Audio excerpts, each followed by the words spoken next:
Un simbolo vale più di 1000 parole, lo possono diventare gli alberi a ricordare il grande valore degli anziani e in particolare dei centenari per tutto un paese che è pur sempre comunità di generazioni.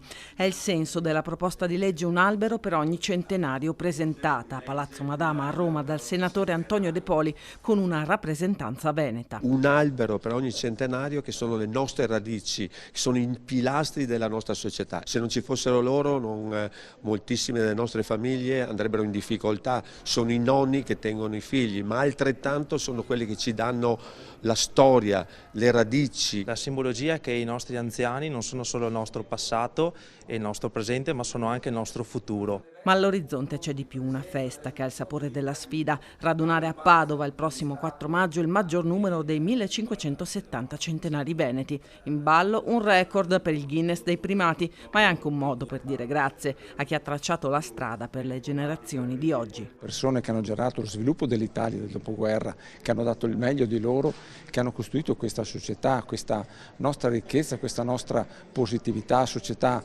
anche che dà coesione. Io credo che valorizzare loro possa voler dire valorizzare tutta la società.